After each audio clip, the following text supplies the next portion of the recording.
The MLS All-Star Game, one of the only football leagues where you can see the top players from all around the league join up for one night. This year, just like last year, the MLS All-Stars will be going up against the Liga MX All-Stars in Minnesota on August 10th. Last year, MLS came out on top with a penalty shootout win and the arrival of Ricardo Pepi. And this year, we'll be rooting for the same thing. As for today's video, I'm going to be discussing the 11 players I voted for in my MLS All-Star team. The All-Star roster is selected through multiple ways. The first one is a vote. 12 players on the roster will be selected by votes, which break down to be 1/3 by the fans, 1/3 by the media, and 1/3 by the players. After that, another 12 players will be selected by this year's All-Star coach, Adrian Heath, and finally, MLS Commissioner Don Garber will select the final 2 players on the squad, taking the total roster up to 26 players. Now, the deadline to vote has already passed by the time this video is up, so unfortunately, if you didn't already vote, you can't. But what you can watch is see who I voted for, so why don't we just jump into it? I want to preface my votes by this. I try to select players who I think have been one of the best in their specific position this year. I also stuck hard to the formation the voting is placed in, which means if it's a D-mid spot, I try to pick a D-mid. And if it's a left wing spot, I selected a left-sided winger, and so on and so on. And finally, keep in mind, I can only select 10 players, so just because I didn't select someone you think should be in the team, it doesn't mean they don't deserve a spot on the roster. It's just I had to pick someone else. And with that all being said, the goalkeeper who will be holding it down in the back for my All-Star team is an outside pick, and it's Real Salt Lake Zach McMath. Now, first off, I wanted to make sure I had Real Salt Lake representation in this squad. So spoiler alert, this is my only RSL player, but Salt Lake has been doing the unthinkable this year. For a team without a lot of stars, they've shown some true fight to battle with the top teams in this league, and they're currently sitting in second place in the West. I think a big part of that is the goalkeeping expertise we've seen on display by a keeper who didn't even start for this team last year.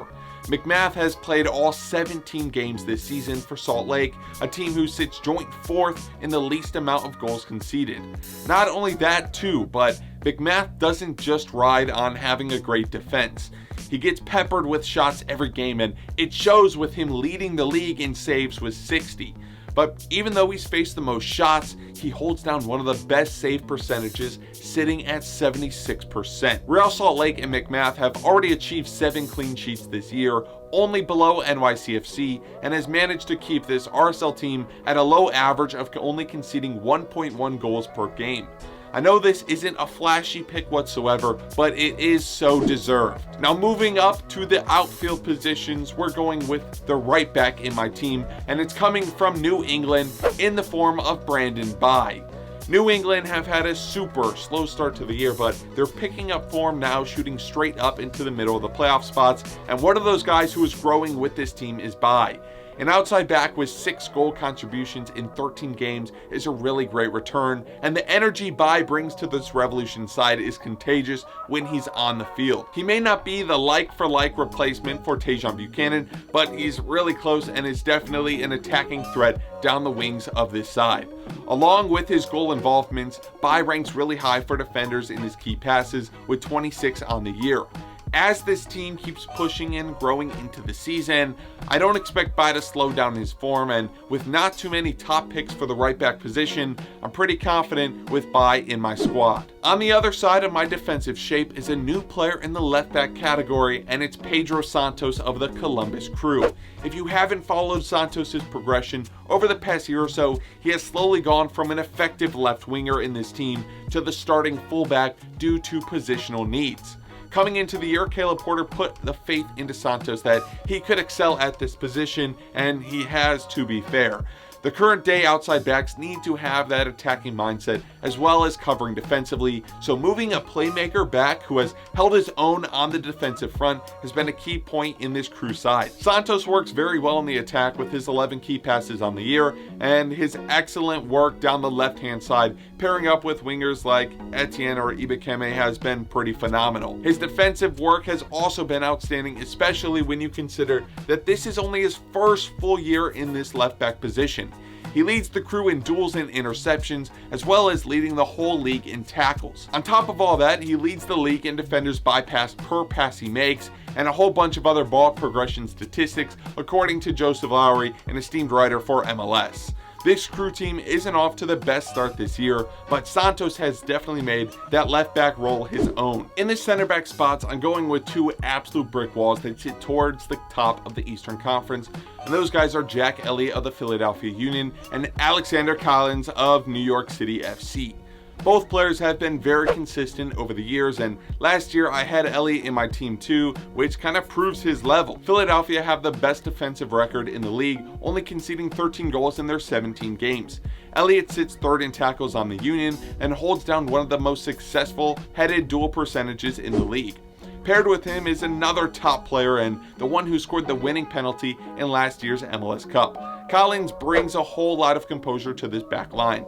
With the ball, Callens is one of the best defenders in this league. He's very comfortable playing out from the back and finding balls out of tight situations, which is once again really important in this new era of professional football. Callens has helped this team achieve the most clean sheets in the league with 8, and like McMath, he's helped the team boast a great average of only conceding 1.1 goals per game. After recovering from a slow start to the year, NYCFC is looking like real Supporters Shield contenders, and a big part of that goes to their defensively solid structure. Moving up into the midfield, it was only a matter of time till I selected someone who is on the best team in MLS so far this year.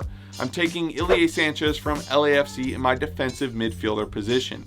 Coming into the year, LAFC took a different approach to their incoming signings and had a real focus on bringing in MLS proven talent. We saw Maxim Crepeau come from Vancouver, Hollingshead from Dallas, Kellen Acosta from Colorado, but I think the most effective signing of all of those has to be Ilie Sanchez. From a team that struggled holding the ball last year, Sanchez has come in to replace the outgoing Atuesta at the number 6 position and has really controlled the field. Ilie Sanchez leads this team in passes by a couple hundred, which really demonstrates how much he orchestrates this team's midfield, and on top of that, he also has some of the best passing statistics out of the whole league. On the defensive side, Sanchez leads his team in tackles, interceptions, and has a 60% duel percentage, which is on the higher side of defensive midfielders in this league.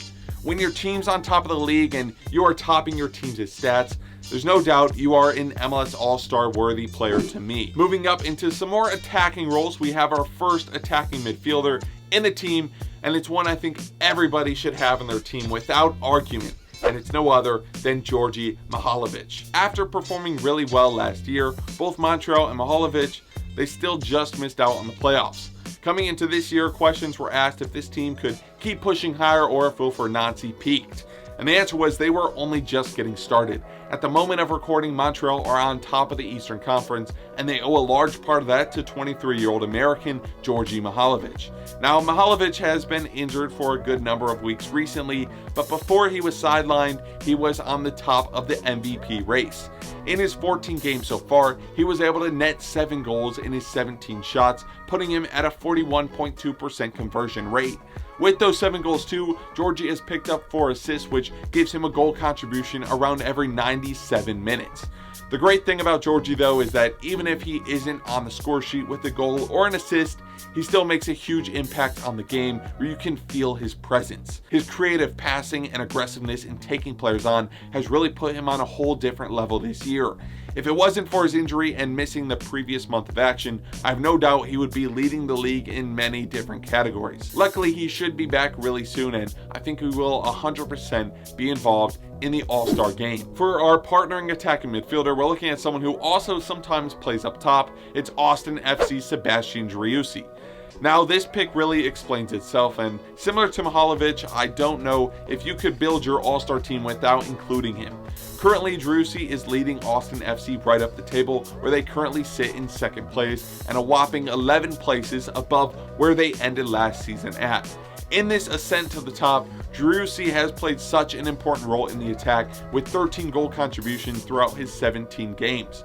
Not only is Driussi making really great strides in his goal scoring, sitting tied second in the league in goals with an average of 0.54 goals per game, he also has racked up 4 assists along with it, tied with the second most in his team. For the majority of the beginning of the season, many have said Driussi was leading the MVP race, and although there's been a little slowdown in his production, for me, Driussi is still in the All-Star picture. Moving into our three forwards, the first one I'll reveal may not be the most well-liked option. Again, I decided this lineup based strictly on the formation that MLS lets you vote in. Therefore, in this formation, I'm looking for a player who plays on the left wing.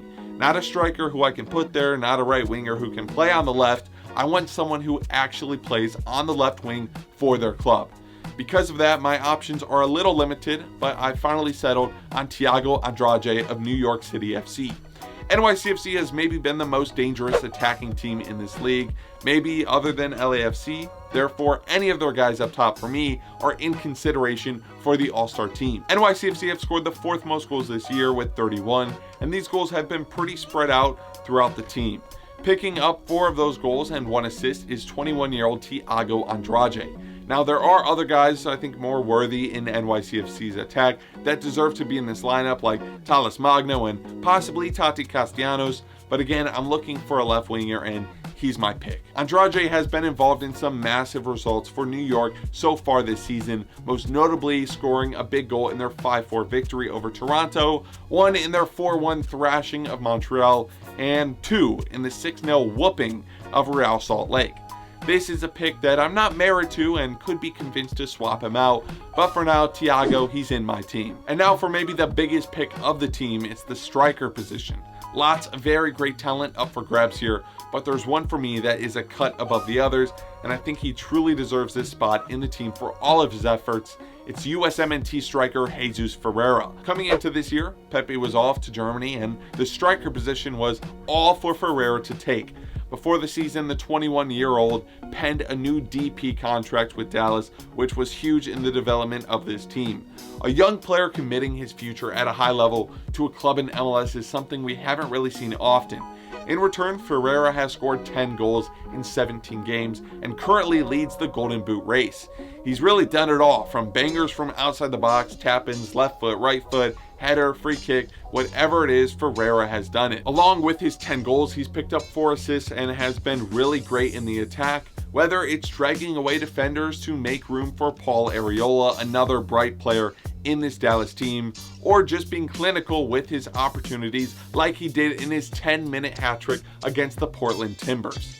An American striker leading the Golden Boot race and being an MVP candidate isn't something we see often in this league, and I think an All-Star appearance is in the cards for Jesus Ferreira. And finally, the last player who earned a spot in my MLS All-Star team, it's the man who's dominated this league since he arrived, my right winger from LAFC, who just signed another contract to keep him in the City of Stars.